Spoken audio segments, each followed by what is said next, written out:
Bonjour et bienvenue sur Algomius. Quand nous débutons dans un nouveau langage, comme par exemple le langage C, eh bien en fait, il est important de connaître quelques opérations de base que nous pouvons effectuer dans le langage. Effectivement, quand on n'est pas habitué à voir le langage, que l'on ne connaît pas bien la syntaxe, le fait d'utiliser des opérateurs et d'utiliser des fonctions déjà prédéfinies va nous aider un petit peu à comprendre la logique qui se cache derrière le langage.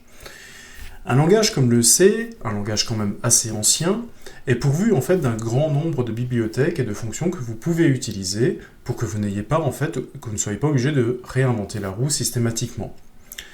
C'est toujours un petit peu la même logique qui est derrière. Si vous voulez utiliser des fonctions, des constantes ou des variables qui sont définies dans des bibliothèques, la première chose est d'inclure la bibliothèque dans votre programme, et à partir du moment où la bibliothèque est incluse, vous allez pouvoir en fait en tirer parti et utiliser les fonctions qu'elle contient.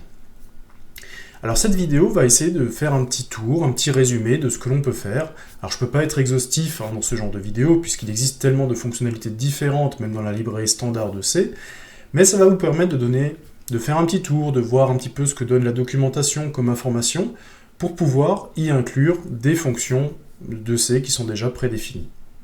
Alors qu'est-ce que l'on va voir? On va déjà s'intéresser aux opérateurs numériques. Qu'est-ce que j'ai le droit de faire comme opération sur les nombres? On va essayer de voir quelques opérations plus complexes, des opérations mathématiques, des opérations de puissance, de racine carrée, de trigonométrie. Tout ça, on va le retrouver dans une librairie mathématique. On va voir les opérateurs de comparaison aussi. Ce sont des opérateurs un petit peu spéciaux qui ont la particularité de toujours envoyer un résultat booléen, donc soit vrai, soit faux. Ces opérateurs de comparaison seront assez utilisés, par exemple, dans les structures si alors sinon, ou alors dans les boucles qui reposent sur une condition. Nous nous intéresserons aussi aux opérateurs booléens. Ce sont des opérateurs qui me permettent de construire des expressions booléennes complexes, ce sont des opérateurs et, ou et non. Nous verrons aussi des opérateurs bit à bit, ces opérateurs qui travaillent directement sur les représentations binaires des nombres. Et enfin, nous terminerons avec les opérateurs sur les chaînes de caractères. C'est très important de comprendre comment manipuler les chaînes de caractères en C, s'il y a un peu de différence par rapport à des langages beaucoup plus évolués, comme peuvent être le C++ par exemple, le Python ou d'autres langages, tout simplement parce que ces langages-là, qui incluent la notion de programmation orientée objet, ont très souvent défini une classe pour gérer une chaîne de caractères. En C, il n'y a pas encore de programmation objet, je pense qu'il n'y en aura pas d'ailleurs, c'est pour ça que le C++ a été créé. Et donc la manipulation des chaînes de caractères est un petit peu moins intuitive et va passer par des fonctions qui sont propres aux chaînes de caractères. Et ces fonctions, encore une fois, on va les trouver dans une bibliothèque qui s'appelle CString, et donc on va essayer de comprendre un peu l'usage de ces différentes fonctions et comment manipuler les chaînes de caractères.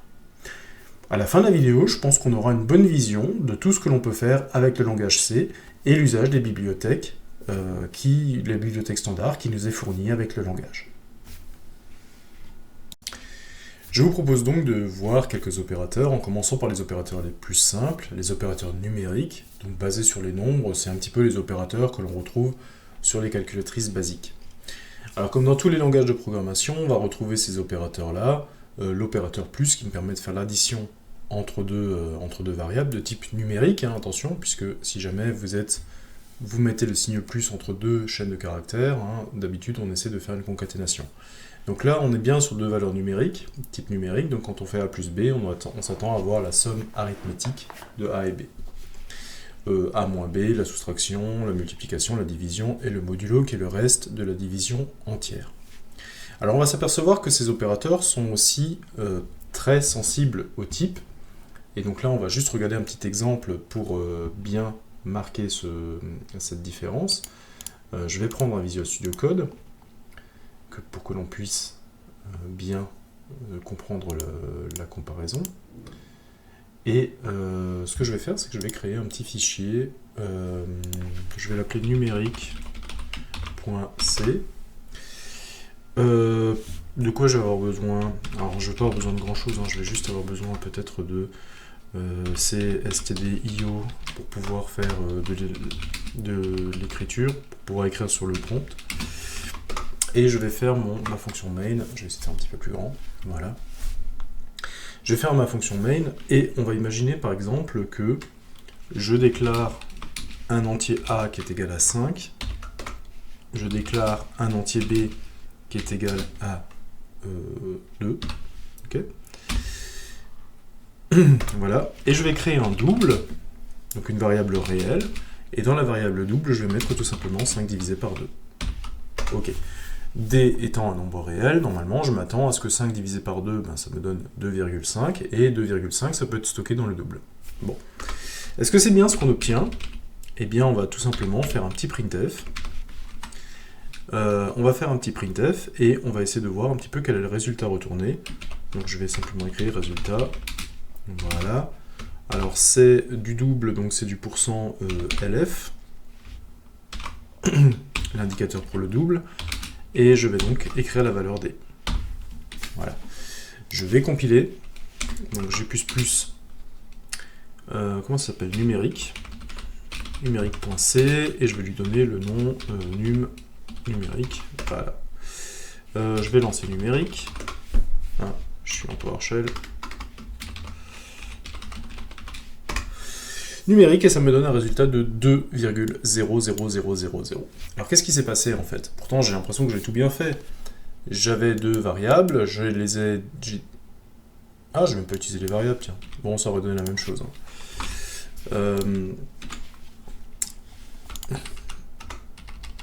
Hop, on va compiler, et ça donne la même chose, j'ai 2 et je perds la partie décimale. Alors qu'est-ce qui s'est passé? Eh bien, ce qui s'est passé, c'est que l'opérateur dit de division va me rendre en fait un résultat du même type que les deux opérandes A et B. A et B étant de type entier, eh bien le résultat d'un entier par un entier va être un entier. Et donc du coup je vais perdre la partie décimale. Alors qu'est-ce qu'il aurait fallu que je fasse pour que ça fonctionne, pour que j'ai la partie décimale? Eh bien ce qu'il aurait fallu faire, c'est tout simplement qu'au moins une des deux variables soit de type réel également. Alors par exemple, si je place A en réel, et que je compile, je relance numérique, cette fois-ci j'ai bien 2,5. La division porte cette fois-ci entre un réel et un entier. Si je ne veux pas perdre en précision, eh bien je vais me calquer sur le type qui a le plus de précision. Ici, le type qui a le plus de précision, c'est réel, et donc le résultat va être donné en réel. Donc attention à ce genre de petites erreurs qui peuvent arriver, hein. Le résultat d'une opération est dépendant finalement des opérandes que vous mettez en fait en présence. Et le résultat va avoir le même type que les opérandes mises en présence. Donc ça peut parfois un petit peu induire en erreur et on peut avoir des petits problèmes de conversion quand on commence à programmer. Voilà, donc premier exemple sur les opérateurs numériques. Naturellement, vous n'êtes pas obligé, comme dans le C comme dans tout langage de programmation, de développer toutes les fonctionnalités vous-même. Vous n'êtes pas obligé de réinventer la roue à chaque fois.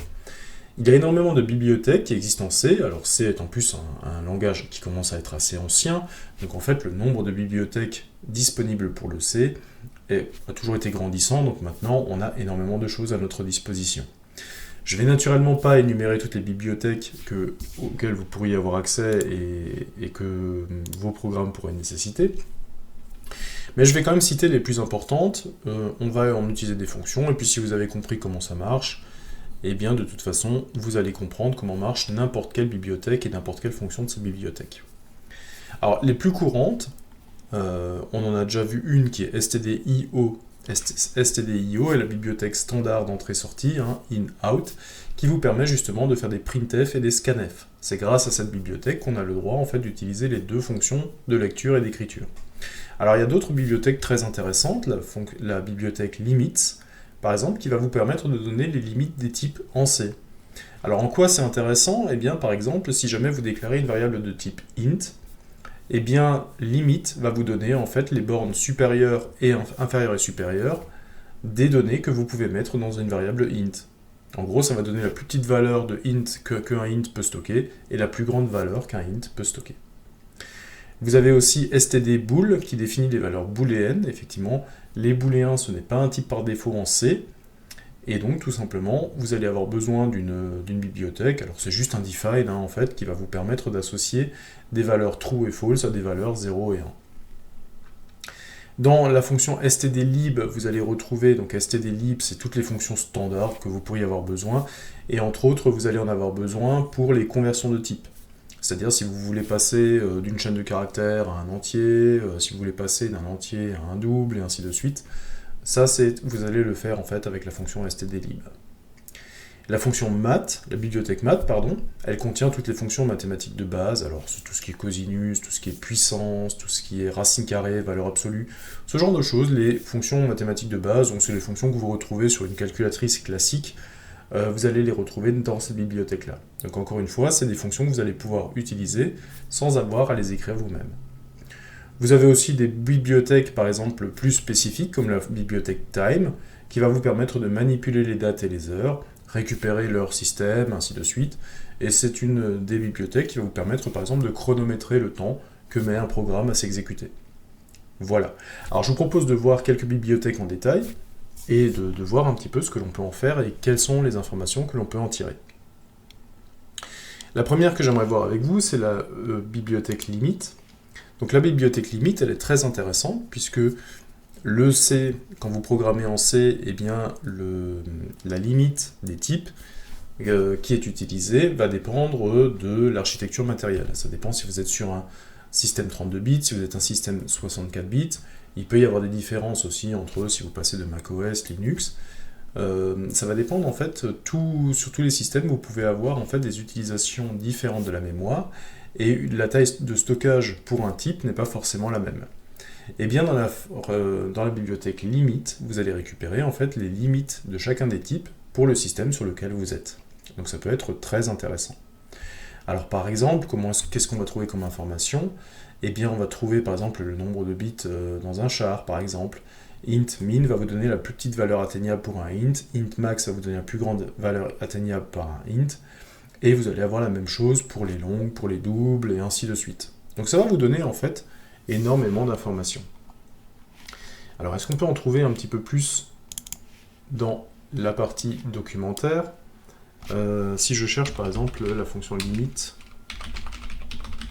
de la programmation C, tac, est-ce que je peux trouver quelque chose assez rapidement? Si je peux trouver le descriptif de C-limit. Voilà.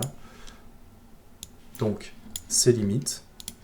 Voilà, si jamais vous avez besoin de quelque chose, n'hésitez pas à aller voir la documentation. Hein. Vous voyez, ça va vous donner, voilà, toutes les int min, int max, long min, long max, et tout ça, et ça va vous donner, en fait, sur votre système, ce que l'on peut récupérer. Ok. Et là, vous avez aussi, voilà, il vous donne aussi le cfloat qui vous permet en fait de récupérer les caractéristiques des nombres réels, des nombres à virgule. Bon, on va essayer un petit peu de voir comment ça fonctionne et ce que je peux récupérer. Donc, on va écrire simplement un petit programme qui va donner les bornes d'un int, c'est-à-dire quelle est la valeur la plus petite d'un int que je peux gérer et la valeur la plus grande d'un int. Alors, je vais reprendre mon Visual Studio Code. Je vais faire un programme qui s'appelle limite.c. Alors de quoi j'ai besoin dans limite.c? Alors je vais juste reprendre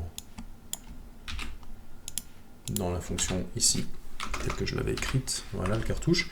Et naturellement j'ai besoin de la bibliothèque limite, hein, puisque c'est là-dedans que je vais retrouver mes éléments.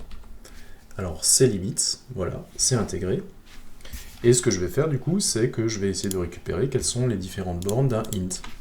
Alors comment je fais pour les bornes d'un int? Maintenant que j'ai intégré la fonction, la bibliothèque climit, je vais avoir la possibilité d'accéder à int min et int max.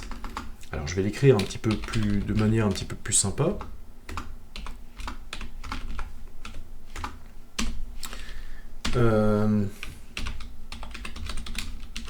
Borne d'un int. Alors, borne d'un int, on va tout simplement dire, alors je vais donner la première borne, puis la borne inférieure, puis je vais donner la borne supérieure, et je vais passer à la ligne. Voilà. Et je vais écrire int min. Donc cette variable maintenant, enfin cette constante même, hein, j'y ai accès, puisque j'ai inséré, j'ai fait un include de ces limites. Et int max. Voilà, j'en ai terminé. C'est reconnu. Et ce que je vais faire aussi, c'est que je vais afficher la taille mémoire utilisée pour un int.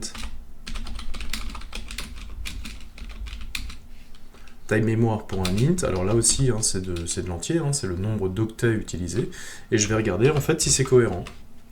Et là-dedans je vais mettre quoi? Je vais mettre une fonction qu'on a déjà vue qui s'appelle sizeof.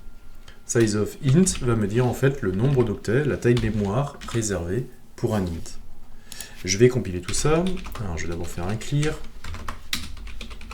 Je vais faire un numérique.c, -o. Ah non, c'est pas numérique maintenant, ça s'appelle limite. Limite.c, je vais compiler en limite. Voilà. Donc la borne inf, alors on est là, on est sur du 1000, on est sur du million. Donc on est à 2 147 483 648. Donc ça c'est le plus petit int que je peux gérer. Ça c'est le plus grand int que je peux gérer. Et donc je peux créer, quand je déclare une variable de type entier int, je vais pouvoir gérer des nombres entre moins 2 milliards et plus 2 milliards. Si jamais j'ai des nombres plus grands, eh bien ça va dépasser la capacité de mon int. Et donc je vais probablement devoir passer vers des types qui peuvent gérer plus de précision, comme des longues ou des longues. Ce qui peut être intéressant, c'est que la taille mémoire d'un int, elle est de 4. Alors 4, ça veut dire quoi? Ça veut dire que j'ai 4 octets. Ça veut dire que j'ai 4 octets pour représenter mon int en fait est stocké en mémoire sur 4 octets. Alors sur 4 octets, combien ça fait de bits? Eh bien, comme un octet c'est 8 bits, 4 octets c'est 4 fois 8, ça fait 32 bits. Et 32 bits, puisque un bit peut valoir 0 ou 1, eh bien combien de possibilités différentes je peux représenter sur 32 bits? Eh bien je sais que je peux représenter 2 puissance, alors où est la puissance là-dessus? Hop, 2 puissance 32, et je vais me retrouver avec 4 294 967, pardon, 4 294 967 296. Ça c'est le nombre de possibilités que j'ai pour représenter sur 8 octets. Et donc en fait on s'aperçoit que comme je veux représenter des nombres positifs et négatifs, eh bien je vais reprendre la moitié de ces 4 milliards pour représenter des nombres négatifs. Donc c'est pour ça que j'ai moins 2 147 000, c'est exactement la moitié. Et je vais garder la moitié pour gérer les nombres positifs. C'est pour ça que j'ai 2 147 483 647. Alors pourquoi j'ai moins 648 et j'ai plus 647? Tout simplement parce qu'on considère que 0, 0 est en fait entre les nombres positifs et négatifs, mais on considère que 0 est un nombre positif. Donc je vais de 0 à 2 147 483 647, ce qui représente bien 2 147 483 648 possibilités. Voilà ce que l'on pouvait dire sur cette bibliothèque limite. Alors, la fonction mathématique, la bibliothèque mathématique math, elle va reprendre justement toutes les fonctionnalités de base que l'on peut trouver en mathématiques, les valeurs absolues, les puissances, les racines carrées. Et si jamais vous voulez aussi faire de la trigonométrie, ce qui peut arriver, hein, si vous travaillez sur des choses un petit peu géométriques, eh bien vous allez retrouver également les notions de sinus, cosinus, tangente, arc-sinus, arc-cosinus, arc-tangente, et ainsi de suite. Vous avez retrouvé aussi toutes les fonctions d'arrondi, arrondi vers le bas, arrondi vers le haut, arrondi à l'entier le plus proche. Ça, c'est quelque chose que vous allez aussi retrouver. Et donc, ce que je vous propose, c'est de voir quelques fonctions qui vont nous faire intervenir le théorème de Pythagore. On va écrire un petit programme C qui va demander la longueur de deux côtés d'un triangle rectangle et qui va donner la longueur du troisième côté. La longueur du troisième côté pour que le triangle soit rectangle. Donc on va donner les deux côtés de l'angle droit, et nous on va calculer l'hypoténuse.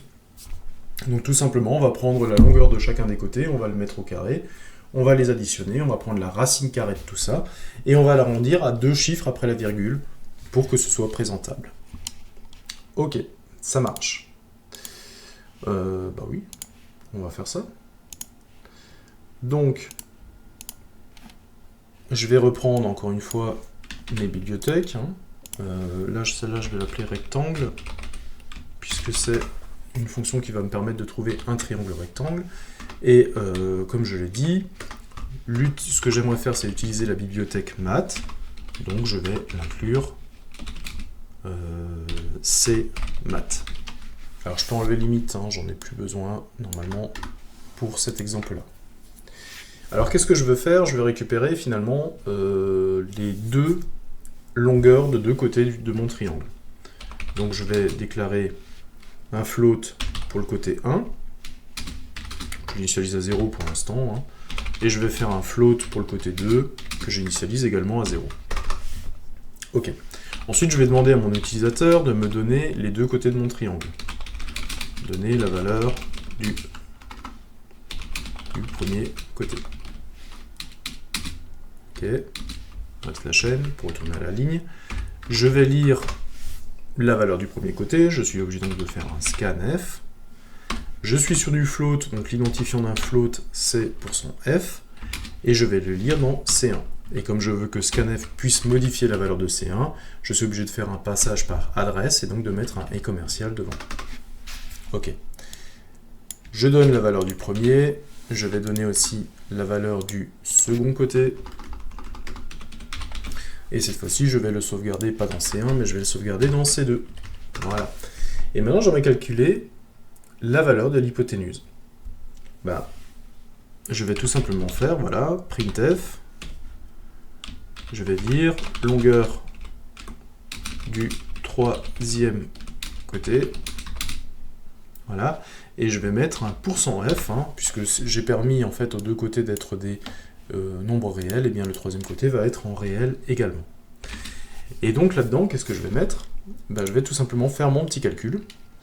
Alors, c'est quoi que me dit le théorème de Pythagore? Eh bien, il faut que, pour avoir le troisième côté, il faut que je mette C1 au carré, que je lui additionne C2 au carré, que je prenne la racine carrée de cette somme, et que je prends la racine carrée de cette somme, et ensuite je voudrais encore l'arrondir. Alors, on va le faire étape par étape.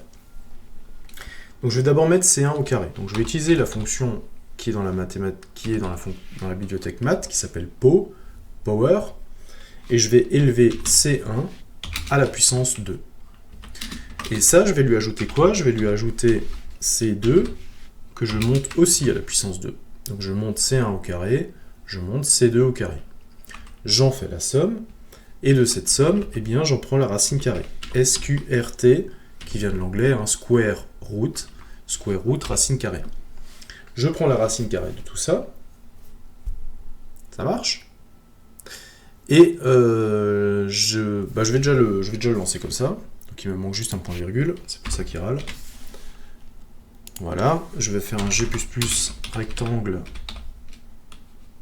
rectangle.c. Je vais appeler mon petit programme rectangle. Voilà. Rectangle. Donner la valeur du premier côté. Alors je sais que les triangles rectangles, il y a le triangle rectangle qui est connu, qui est 3, 4, 5, qui marche très bien, donc on va essayer de voir déjà si mon programme fonctionne. Ok, 3, 4, 5. Maintenant si je donne des valeurs un petit peu plus exotiques, 3, 54, 6, 85, longueur du troisième côté, 7, 71, 0, 648. Alors moi ce que j'aimerais encore, c'est l'arrondir à deux chiffres après la virgule. Bon. Je vais donc utiliser ma fonction round. Sauf que ma fonction round, elle va avoir un petit problème. C'est que, vous allez voir, l'argument qu'elle prend, elle va effectivement l'arrondir. Je vais reprendre les mêmes valeurs qu'au-dessus. Mais elle va l'arrondir en fait à l'entier le plus proche. Et moi, je ne voudrais pas arrondir à l'entier le plus proche. Ce que je voudrais, c'est quand même garantir d'avoir deux chiffres après la virgule. Alors, qu'est-ce que je peux faire? Je peux faire quelque chose de très simple. Je vais, juste avant d'arrondir, la racine carrée qui est là, eh bien je vais la multiplier par 100. Alors ça va servir à quoi? Imaginons que j'ai calculé tout à l'heure la longueur de mon côté, elle était de 7,71, 0,648, et si je multiplie ça par 100, qu'est-ce que ça va me donner? Multiplié par 100, ça va décaler la virgule de 2 rangs vers la droite. Donc en gros, je vais garder 771, 0,6, 48. À ce moment-là, je vais faire mon round. Round va donc me supprimer tout ce qu'il y a après la virgule. Et je vais donc garder 771. Mais mon résultat, c'est pas 771, c'est 7,71. Donc il faudrait que je redécale ma virgule de 2 rangs vers la gauche. Comment je fais ça? Je divise par 100. En divisant par 100, je vais retrouver le bon résultat, 7,71. Donc là, j'ai déjà multiplié par 100, j'ai donc conservé les dixièmes et les centièmes, et bien après l'arrondi, il ne faut pas que j'oublie de diviser par 100 pour remettre la virgule au bon endroit. Voilà, j'ai sauvegardé, je lance mon rectangle, 3, 54, 6, 85, Et maintenant, je récupère bien 7,71, qui est l'arrondi de mon côté à 2 chiffres après la virgule. Et donc, vous voyez qu'avec ce petit exemple, j'ai utilisé round qui vient de la fonction math, sqrt qui vient de la fonction math, power qui vient de la fonction math. À partir du moment où l'include a été faite pour la fonction math, aucun problème, j'ai tous les éléments directement disponibles dans mon programme, je peux utiliser toutes les fonctions de maths. Et si jamais vous avez un doute, vous ne savez pas comment marche une fonction, quels paramètres lui donner ou quelle est la valeur de retour, n'hésitez pas à aller sur la documentation de C, d'aller chercher comment marche la fonction. En plus, la documentation est très bien faite, elle vous donne systématiquement un exemple pour que vous puissiez démarrer et retrouver en fait les informations qui vous manquent pour pouvoir utiliser la fonction. Ok, donc, on a fait un petit peu de mathématiques, on va voir ce qu'on peut faire encore maintenant. Une des bibliothèques les plus utilisées, c'est probablement la bibliothèque stdlib. stdlib, ça va contenir un grand nombre de fonctions de conversion de type. Donc là aussi, on peut reprendre un petit peu les éléments que l'on va retrouver. On peut peut-être prendre la documentation pour y jeter un coup d'œil. C'est stdlib, par exemple. Voilà, c++.com. stdlib, on va retrouver tout ce qui est conversion. Alors elles ont toujours la même forme, les fonctions de conversion. Hein. C'est toujours, vous avez une lettre, to une autre lettre. Et donc en fait, c'est très facile de s'en souvenir. Hein. A to F, c'est string, donc alphanumérique, to float. A to I, alphanumérique, to int. A to L, alphanumérique, to long, et ainsi de suite. Et donc, on a toutes les fonctions de conversion qui sont disponibles. On a aussi des fonctions random qui vous permettent d'avoir des générateurs aléatoires.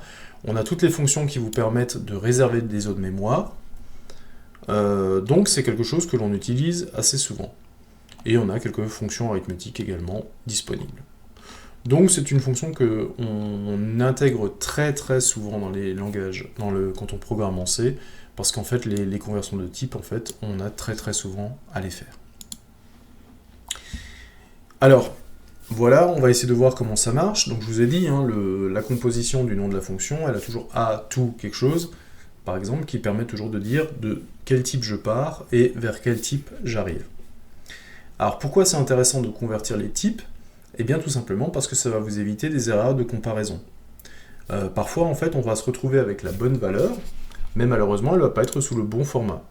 Imaginons par exemple que nous avons des nombres mais sous forme de chaînes de caractères, et bien comparer des chaînes de caractères, ça ne revient pas exactement à la même chose que comparer des nombres. Et on va essayer de comprendre un petit peu pourquoi. Imaginons, je vais prendre tout simplement un petit programme et on va essayer de comprendre, ce qui se passe. Hop. Donc on va essayer de travailler sur la conversion. Hop, alors de quoi j'ai besoin? Comme d'habitude, hein, je vais reprendre un petit peu des éléments. Alors limite, j'en ai pas besoin. Mais par contre, ce que je vais prendre, c'est...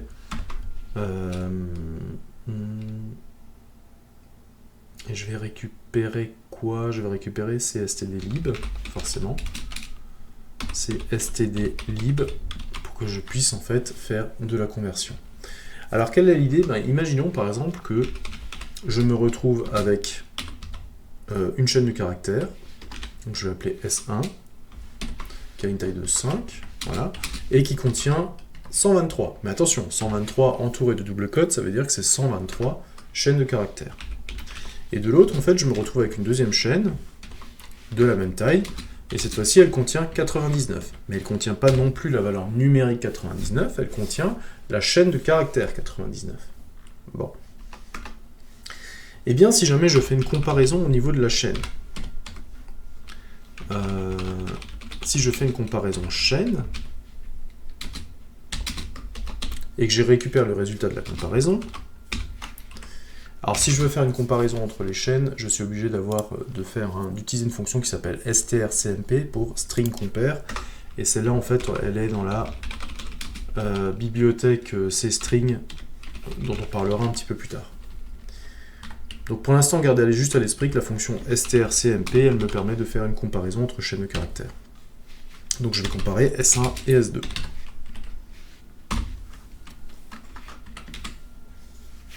Hop.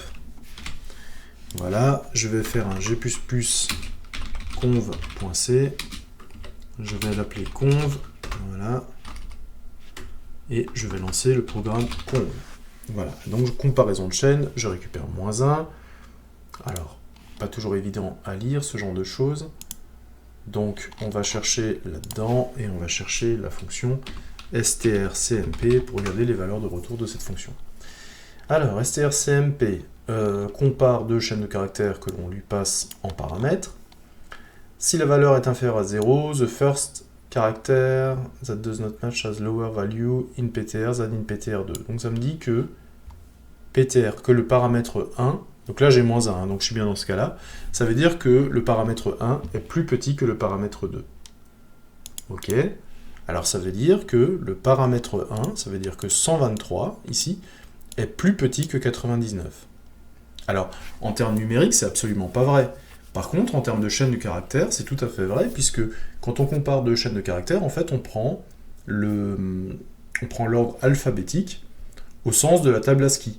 Et effectivement, dans la table ASCII, en fait, le 1 se retrouve avant le 9. Donc la comparaison, elle est faite caractère par caractère. On dit que 1, c'est inférieur à 9. Donc, forcément, ça veut dire que la chaîne 1, 2, 3, elle est inférieure à 99. Okay, on n'a absolument pas fait une conversion numérique, on a fait une conversion alphanumérique de chaîne de caractères. Donc, c'est pour ça que l'on a ce résultat. Alors, si moi, derrière, je veux comparer, je ne veux pas comparer la chaîne 123 à la chaîne 99, je veux comparer les deux nombres 123 et 99. Et moi, j'aimerais bien que ça me dise que 99 est bien inférieur à 123. Eh bien, je vais être obligé de faire une conversion de type et de dire, en fait, cette chaîne de caractères, je veux la transformer en un entier. Et donc, comment je vais me débrouiller? Ben moi, ce que je veux faire, c'est que maintenant, je vais faire une comparaison numérique, et pas avec des chaînes, et je voudrais avoir le résultat de ma conversion numérique. Et qu'est-ce que je vais mettre en paramètre? Eh bien, je vais utiliser une fonction qui va dire, ben, je vais partir de la chaîne de caractères vers un entier, donc A to int, c'est alphanumérique to int, et je vais transformer en fait ma chaîne S1 en entier. Ma fonction va me retourner un entier. Et je vais vérifier si ça c'est inférieur à A to int S2. Voilà. Donc j'ai un opérateur de comparaison, ça va me renvoyer une valeur booléenne. Alors une valeur booléenne c'est 0 quand c'est faux et c'est autre chose quand c'est vrai. On va regarder, on va compiler, on va regarder quel est le résultat obtenu. Je vais relancer ma conv et là vous voyez que j'ai obtenu 0. 0 ça veut donc dire faux. La valeur numérique 0 est associée en fait à la valeur booléenne faux. Donc ça veut dire que S1 n'est pas inférieur à S2. Et donc ça veut dire qu'S1 est supérieur ou égal à S2. Et c'est bien le cas puisque 123 est bien supérieur à 99 en termes de numérique. Donc vous voyez que la comparaison en termes de chaîne de caractères n'a pas donné du tout le même résultat que la conversion en numérique. Ça aussi c'est quelque chose, c'est un sujet sur lequel on se fait vite avoir quand on commence à programmer. Des fois, en fait, on fait une comparaison où on pense que le résultat, on a déjà le résultat en tête, et pourtant on n'obtient pas le bon résultat, tout simplement parce qu'on ne compare pas sur le bon type. Maintenant, avec stdlib, vous allez pouvoir récupérer le type qui vous convient. Ok, ça marche. Bon, ben là, on a déjà vu quelques opérateurs qui peuvent être sympas. On a des opérateurs de comparaison, naturellement aussi. Donc les opérateurs de comparaison, on vient d'en utiliser un, on vient d'utiliser inférieur. Les opérateurs de comparaison sont des opérateurs dont le résultat est une variable booléenne, c'est-à-dire c'est une expression qui est soit vraie, soit fausse. Et donc, qu'est-ce qu'on va retrouver dans ces opérateurs? On va retrouver les opérateurs plus petit ou égal, plus grand ou égal. On va retrouver l'égalité. Alors attention, en C, l'égalité, quand vous voulez tester l'égalité, c'est 2 égales. Pourquoi est-ce que je suis obligé de mettre 2 égales? Parce qu'un seul égal, c'est l'opérateur d'affectation, c'est quand je mets une valeur dans une variable. Donc quand je teste, je suis obligé de mettre 2 égales. Et j'ai le différent qui est le point d'exclamation égal. Ok. Donc on va simplement essayer de voir ce que l'on peut récupérer comme valeur, mais vous avez déjà vu que quand on a une valeur booléenne, eh bien ce que l'on récupère c'est en fait un nombre entier. Puisque l'ordinateur ne sait que gérer des nombres entiers, eh bien il va convertir votre booléen en nombre entier, il va considérer que 0 est associé au booléen faux, et que n'importe quelle autre valeur est associée au vrai. Donc par exemple, si je reprends juste l'exemple sur lequel je viens de terminer, donc là on avait vu que la comparaison numérique, elle était fausse, elle me donnait 0. Si maintenant j'inverse le signe et que je la mets supérieure, eh bien je recompile, on va s'apercevoir que je vais récupérer 1. Ok, alors ça c'est quelque chose de très important à comprendre, parce que ça permet en fait de comprendre que comme on transforme en fait les booléens en numérique, eh bien en fait on peut facilement créer une boucle infinie en faisant un while 1 par exemple. While 1 est considéré comme vrai, donc en fait on va tourner en boucle là-dedans. Je peux aussi faire quelque chose de complètement bizarre, hein, mais qui marche. Si je fais if 1, on ira toujours dans le if, tout simplement parce que 1 est considéré comme la valeur booléenne vraie. Donc attention, ça c'est des choses qui peuvent un petit peu surprendre. Voilà. Alors de quoi j'ai encore besoin? Qu'est-ce que je peux encore voir comme opérateur? On va essayer de voir si je peux encore faire des choses. On a aussi les opérateurs composés. Alors les opérateurs composés, c'est simplement quand vous avez une opérande qui est à la fois à gauche et à droite de l'affectation. Comme par exemple, si vous voulez ajouter A, B, la valeur de B à la variable A, et que vous voulez restocker le résultat dans A, vous devrez écrire A égale A plus B, et ça peut se simplifier en A avec un opérateur plus égale B. Ça veut tout simplement dire que j'additionne les deux opérandes et le résultat, je le remets dans la variable A. Et là, on a plusieurs opérateurs qui existent, hein, A plus égal, moins égal, fois égal, divisé égal, bref.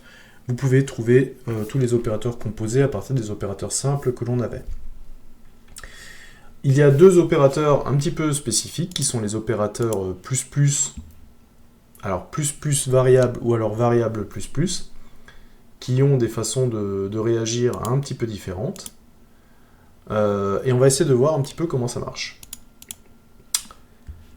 Alors, comment je vais appeler... Je l'avais pas sauvegardé ça. Alors, comment je vais l'appeler ce truc? Donc, c'est les variables composées, les opérateurs composés. On va essayer de comprendre comment ça marche. Pareil, hein, je reprends les en tête. Alors là, j'ai pas besoin d'include là-dessus. Je vais juste faire des affichages. Et ce que je vais essayer de comprendre, en fait, c'est que mon i++, il va souvent être utilisé dans les boucles for, et la plupart du temps, on dit en fait que le i++ c'est équivalent à i égale i plus 1. C'est une incrémentation. C'est d'ailleurs de là d'où vient le nom C++. Hein. Pourquoi? Parce que tout simplement, C++, ça voudrait dire que C égale C plus 1. Donc en fait, c'est une évolution du langage C, le C++, et donc c'est la version C plus 1.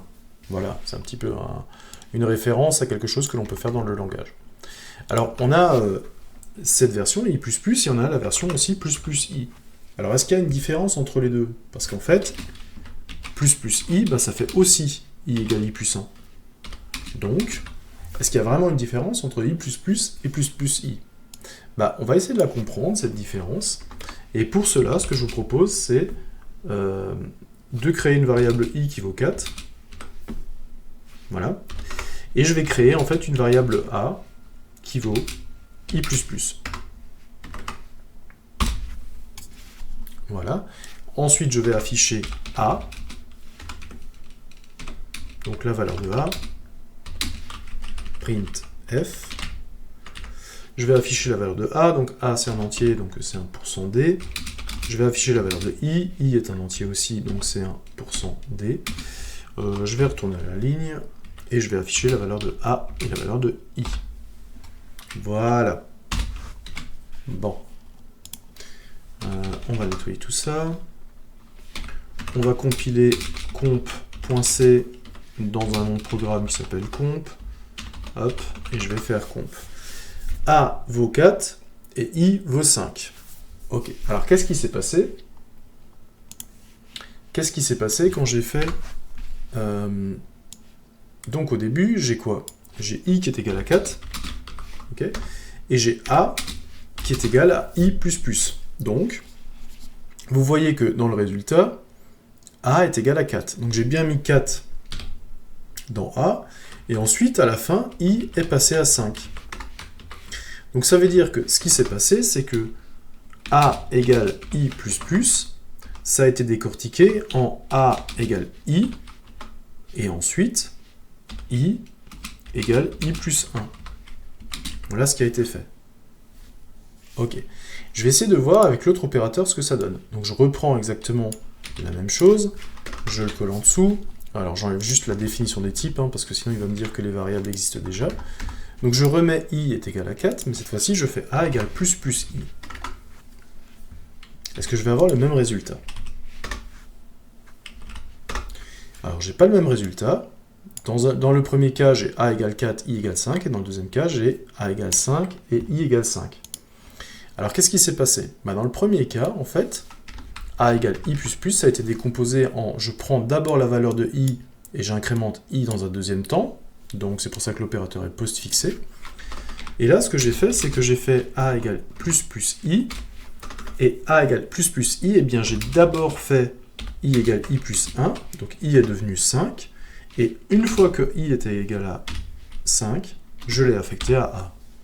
Donc vous voyez en fait que le i++ qui est ici, c'est les mêmes instructions, mais elles ne sont pas dans le même ordre.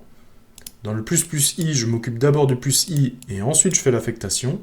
Dans le i++, je fais d'abord l'affectation, et ensuite je fais i+1. Donc attention, c'est une petite différence. Alors que vous écriviez i++ ou ++i simplement sur une seule ligne, là par contre ça ne fera aucune différence. Hein. Ça ne fera une différence qu'à partir du moment où vous avez aussi une affectation en plus de cet opérateur. Alors je vais enlever quelques exés pour ranger un petit peu là-dedans. On commence quand même à avoir plein de programmes pour pouvoir m'en sortir un petit peu. Ok. Ça marche. Donc on a vu le traité de i++, ++i, et maintenant vous savez quelle est la différence entre, quelle est la différence entre ces deux opérateurs. On va aussi voir qu'il y a là une possibilité de faire des opérateurs booléens. Alors tout à l'heure on avait parlé des expressions booléennes qui permettaient en fait de récupérer des valeurs à vrai ou à faux. Et bien ces expressions booléennes, je peux aussi les composer avec des opérateurs booléens, le et logique, le ou logique et le non logique. Alors attention, hein, si jamais vous n'avez que des expressions avec que des et, vous n'avez pas besoin de parenthésage. Si vous avez des expressions avec que des ou, vous n'avez pas besoin de parenthésage. Mais si vous commencez à mélanger des et des ou, là vous allez être obligé de mettre des parenthèses pour savoir quelle est la priorité opératoire à faire intervenir dans l'expression. Ok. Alors pourquoi on n'a que ces trois opérateurs? Il y a plein d'autres opérateurs logiques, hein. Il y a le XOR, il y a l'implication, il y a l'équivalence. Tout simplement parce qu'en fait, ces opérateurs-là, on peut les simuler à partir des trois opérateurs logiques et ou et non. C'est tout simple, hein, en fait, on peut composer les autres opérateurs à partir de ces trois-là, donc on a défini que ces trois-là. Voilà. On reviendra plus en détail sur les opérateurs booléens quand on s'attaquera aux structures conditionnelles, puisque c'est effectivement les structures en si alors sinon qui vont utiliser vraiment les résultats de ces opérateurs. Alors on va s'intéresser à quelque chose qui est peut-être un petit peu moins connu, c'est les opérateurs sur les bits. On va voir qu'on peut directement faire des opérations sur les nombres binaires. Et donc, on va travailler sur la représentation binaire d'une variable. Alors même une variable int que l'on a rentrée en nombre décimal, hein, lorsque l'on utilise un opérateur binaire, eh bien tout simplement, on va travailler sur sa représentation binaire. Donc imaginez que le nombre décimal a été converti en base 2. Alors les nombres binaires, qu'est-ce que l'on va retrouver? On va retrouver l'opérateur et. Alors cette fois-ci c'est un et commercial, hein, alors ça n'a rien à voir avec l'opérateur dans les expressions booléennes qui étaient deux et commerciaux. On a le ou inclusif, qui est la barre verticale, le ou exclusif, qui est l'accent circonflexe, le décalage à gauche, le décalage à droite. Ok.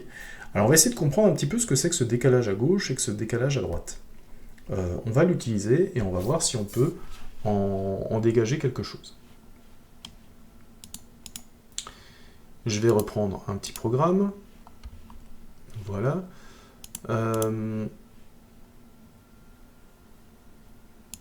Tac. Alors je vais l'appeler bit.c. Voilà. Je vais de nouveau reprendre l'entête, comme d'habitude, pour ne pas avoir à la recopier. Voilà. Alors je vais prendre par exemple une valeur, je vais prendre par exemple un entier a et je vais faire a égale 45. Et je vais utiliser cet opérateur de décalage, hein. Printf par exemple, hop, %d, a est un entier, oui donc %d, on est bon.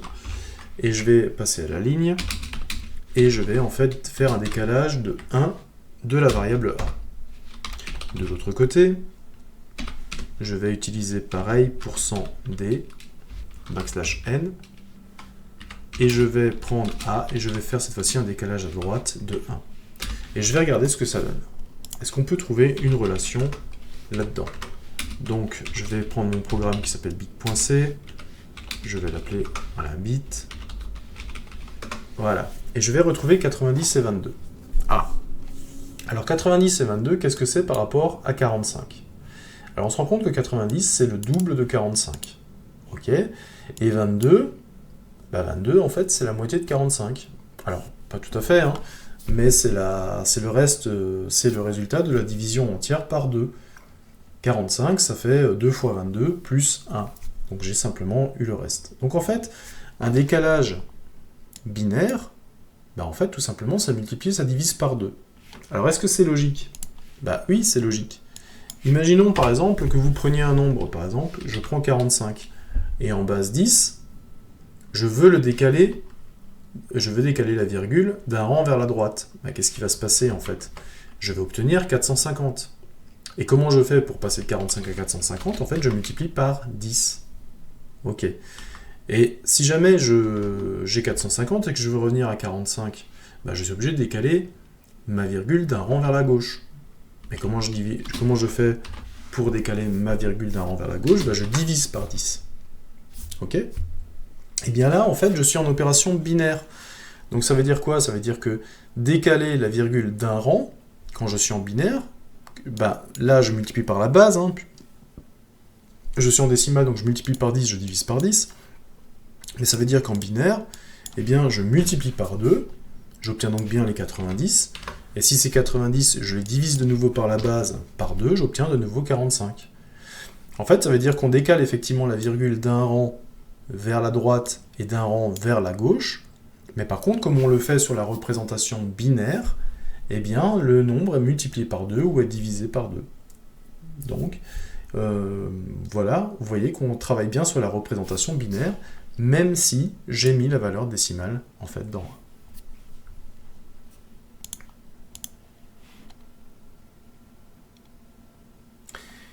Dernière chose que j'aimerais voir, c'est des opérateurs sur les chaînes de caractères. Alors, pourquoi c'est intéressant à voir ces opérations sur les chaînes de caractères en C? Eh bien tout simplement parce que vous n'avez pas la possibilité d'avoir un objet string, C étant sans objet. Vous êtes obligé de passer en fait par la représentation, par la bibliothèque C-string pour manipuler les chaînes de caractères. Alors qu'est-ce que je vais retrouver dans la bibliothèque C-string? Je vais récupérer par exemple des fonctions qui vont me permettre de copier des chaînes de caractères, c'est-à-dire j'ai 2 chaînes de caractères stockées en mémoire, je vais copier le contenu de l'une dans l'autre. Je peux concaténer 2 chaînes, voilà, avec str4, je peux comparer 2 chaînes, strcmp on l'a déjà utilisé, hein, et là vous voyez que j'ai plein d'opérations sur les chaînes. Donc c'est ces fonctions-là qu'il va falloir utiliser si jamais vous avez besoin de travailler avec les chaînes. Alors il y a strchr qui peut être aussi intéressant, qui peut me permettre de rechercher une sous-chaîne dans une chaîne de caractères. Voilà. Donc voilà, c'est quelque chose qui peut être assez sympa à utiliser. Alors là, pareil, hein, on va utiliser quelques petites fonctions. Donc effectivement, strcopy qui copie des chaînes, str4 qui concatène des chaînes, strcmp, on l'a déjà utilisé, et strlength, c'est vrai que celle-là, j'en ai pas parlé, c'est une fonction qui va vous permettre de connaître la longueur d'une chaîne de caractères, c'est-à-dire combien il y a de caractères dans la chaîne. Ok. Alors attention, si vous comparez des chaînes de caractères avec les opérateurs habituels, c'est-à-dire par exemple le double égal, ça peut amener à des erreurs, hein. C'est vraiment pas fait pour faire ça. Les chaînes ont leur propre fonction de comparaison, hein, strcmp, et il ne faut pas utiliser en fait les opérateurs de comparaison classiques que l'on utilise avec les nombres, par exemple, parce que sinon vous allez avoir des erreurs dans le programme. Alors pour s'en rendre compte, qu'est-ce qu'on va faire? On va écrire un programme qui lit deux mots, puis concatène les deux mots, en les classant dans l'ordre alphabétique, c'est-à-dire que je vais essayer de les trier, et d'abord je vais prendre le premier mot que je vais prendre, c'est celui qui apparaît le premier dans l'alphabet. Le programme affiche la concaténation ainsi que la taille de la chaîne obtenue, ce qui va nous permettre en fait d'écrire plusieurs choses, qui va nous permettre d'utiliser plusieurs fonctions intéressantes en termes de chaîne de caractères. Bon, comment je vais l'appeler? Alors c'est des opérations sur les chaînes, hein, je vais l'appeler opstring.c. De quoi j'ai besoin? J'ai toujours besoin de stdc, stdio, ça change pas. Sauf que maintenant je vais aussi avoir besoin de la bibliothèque cstring qui contient toutes les bibliothèques de manipulation de chaîne. Voilà. Alors je vais commencer par déclarer une première chaîne de caractères. Alors je ne donne pas la taille, parce que je vais directement donner son contenu. Donc si je donne le contenu, je ne suis pas obligé de donner la taille. Donc je vais tout simplement mettre coucou espace. Alors je vais pas faire lire les chaînes, hein. Je vais les mettre dans le programme, ça va aller plus vite. Hop, les amis. Coucou les amis. Ouais. Et si je veux les concaténer, il me faut naturellement une chaîne qui est capable de les absorber toutes les deux. Je vais l'appeler R comme résultat, et je vais dire qu'elle a au moins 200 de long, hein, alors j'ai de la marge. Hein. Donc là on se retrouve en fait sur une chaîne de caractères de 200, ce qui devrait largement suffire à concaténer les autres. Hein. Là j'ai 7, là j'ai 1, 2, 3, 4, 5, 6, 7, 8. Ouais, donc 200 c'est large. Ok, ça marche. Donc maintenant, on va simplement comparer les chaînes. Hein. Je veux concaténer les chaînes, mais je veux que la première, ce soit celle qui arrive avant dans l'alphabet. Donc normalement, c'est coucou commençant par C et les amis commençant par L. Normalement, la première des chaînes devrait être coucou. Donc la première chose que je vais faire, c'est comparer les deux chaînes. strcmp. Voilà. Et si strcmp a besoin des deux arguments, donc je compare S1 et S2. Et on a vu tout à l'heure que strcmp, si jamais elle renvoie une valeur négative, ça veut dire que S1 est inférieur à S2. Donc, quand je suis dans ce cas-là, ce que je vais faire, c'est que je vais concaténer S1 dans le résultat. Je vais concaténer S1 dans le résultat. Je vais concaténer S2 dans le résultat.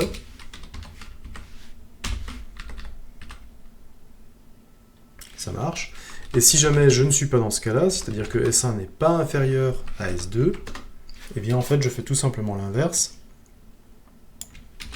Je concatène d'abord S2 dans le résultat, puis je concatène S2, puis je concatène S1. Voilà. Et ce que je vais afficher la nouvelle chaîne.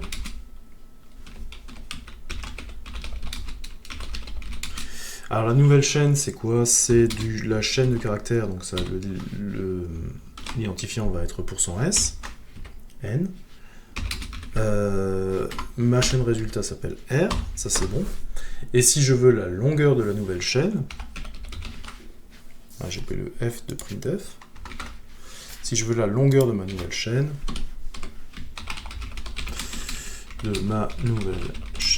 cette fois-ci la longueur ça va être le nombre d'éléments, donc un nombre d'éléments c'est forcément entier. Voilà, donc j'ai un %d n, et comment je vais le calculer? Je vais utiliser la fonction strlength pour string length, en fait, strlen, de ma chaîne résultat. Et là, cette fois-ci, je vais mettre un point virgule. Voilà. Je vais compiler, alors ça s'appelle opstring.c, je vais l'appeler op. Voilà. op. Nouvelle chaîne. Alors, coucou les amis. Donc, il y a quelque chose... je ne l'ai peut-être pas défini. Je vais peut-être mettre quelque chose dedans. ce qui éviterait de récupérer en fait dans la chaîne de caractères déjà des caractères, là c'est ma faute, je ne l'ai pas initialisé. Donc en fait, comme c'est pas initialisé, ça a simplement réservé une zone mémoire, mais dans la zone mémoire, il y avait peut-être déjà des trucs. Et donc voilà, je vais bien récupérer maintenant, coucou les amis, qui a bien été fait, la longueur de la chaîne est de 15. Donc effectivement, c'est bien la longueur, c'est le nombre d'éléments concaténés dans la chaîne. Ok, donc là, ça m'a permis d'utiliser les fonctions de comparaison de chaîne, de concaténation de chaîne et de vérification de taille de la chaîne. Donc tout ça, je les retrouve en fait dans la bibliothèque CString. Voilà, est-ce qu'on a fait le tour des différentes fonctionnalités? Je pense que oui, on a vu pas mal de bibliothèques. Donc maintenant, on commence à voir qu'il y a énormément de fonctionnalités que l'on peut utiliser au niveau du C. Bon, nous avons fait un sacré bond dans la compréhension du langage. Nous nous sommes intéressés aux différentes bibliothèques et on a vu quand même énormément de choses.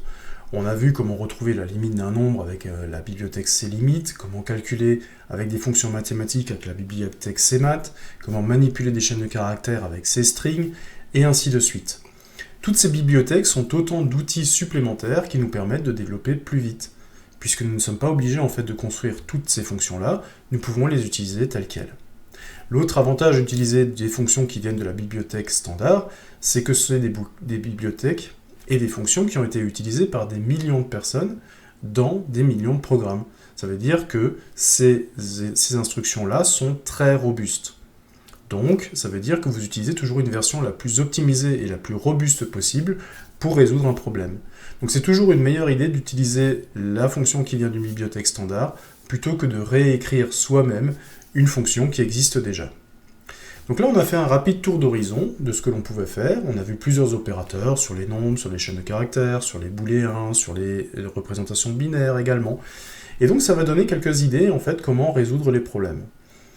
Maintenant, ce qui reste à faire, c'est de combiner tous ces éléments, d'aller un petit peu plus loin et d'écrire nos propres structures de données. Nos propres structures, eh bien, ça va s'articuler autour, par exemple, des structures conditionnelles. Ça va nous permettre d'avoir un programme qui va réagir de façon différente, suivant que l'on soit dans un cas de figure ou dans un autre. Nous allons aussi voir les mécanismes de boucle qui vont nous permettre justement de répéter des instructions sans avoir en fait à les réécrire dans le programme. Ça aussi, ça va nous faire gagner du temps au moment de l'écriture du programme, et ça va nous faire surtout gagner du temps dans la maintenance, qu'elle soit corrective ou évolutive, du programme. Donc il y a encore plein de choses à voir en C, mais on commence en fait à pouvoir construire des programmes de plus en plus structurés. A bientôt donc pour la prochaine vidéo qui va parler du C.